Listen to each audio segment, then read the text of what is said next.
EAMCET 2024 spot counselling admissions నిన్న notification వచ్చింది. గత వారం రోజులుగా చాలా ఊహాగానాలు ప్రెస్లోని మీడియాలోని చూసాము.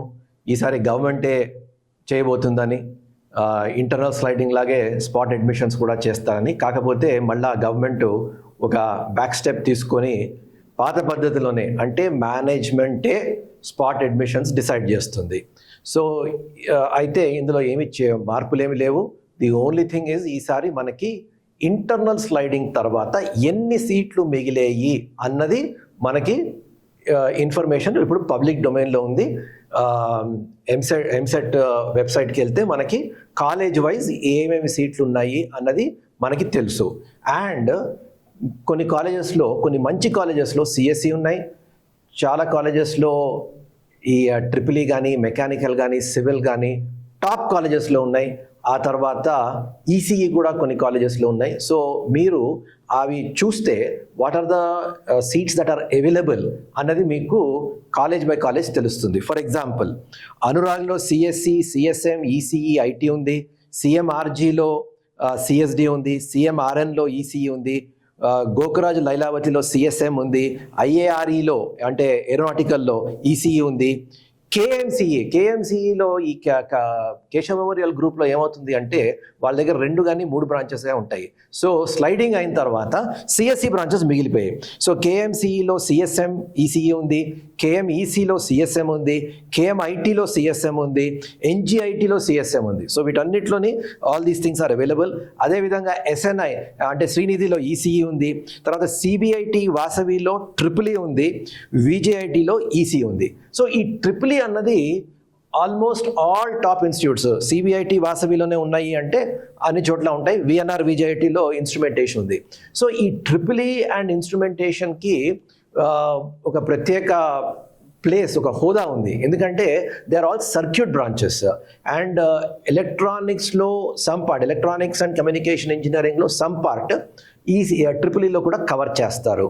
సో ఒక చెత్త కాలేజ్లో సిఎస్సి కానీ, ఇన్ఫర్మేషన్ టెక్నాలజీ కానీ, సిఎస్సి అలైడ్ బ్రాంచెస్ కానీ తీసుకునే బదులు టాప్ ఇన్స్టిట్యూట్స్లో ఎలక్ట్రికల్ తీసుకోవడం నన్ను అడిగితే 100 times బెటర్.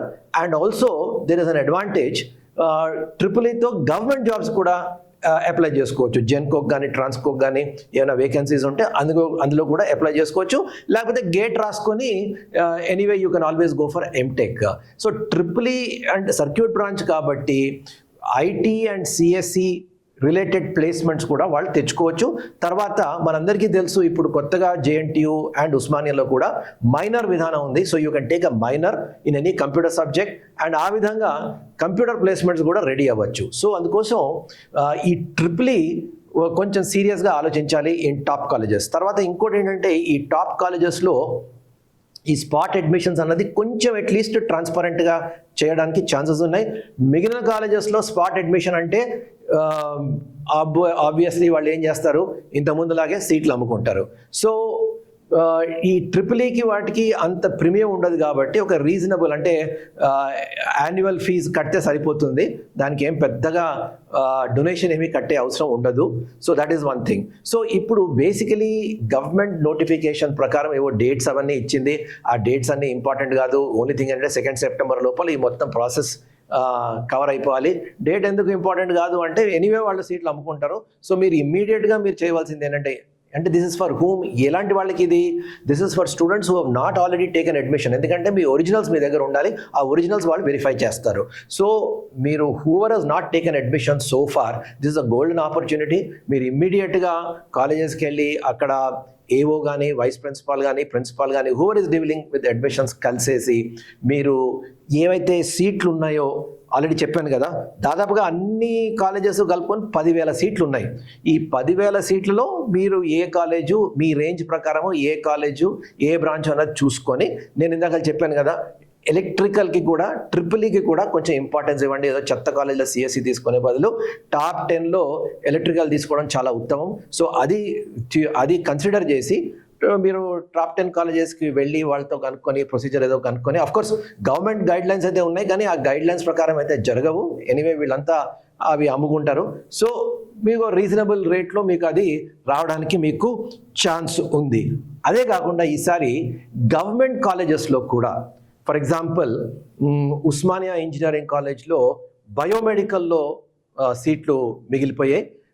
అదేవిధంగా other colleges, government colleges, JNTU, other colleges out side of హైదరాబాద్లో కూడా చాలా సీట్లు మిగిలి ఉన్నాయి. So if somebody is looking at a government కాలేజ్లో వాళ్ళు కూడా స్పాట్ అడ్మిషన్స్ ఈసారి చేస్తున్నారు. So it's a golden opportunity.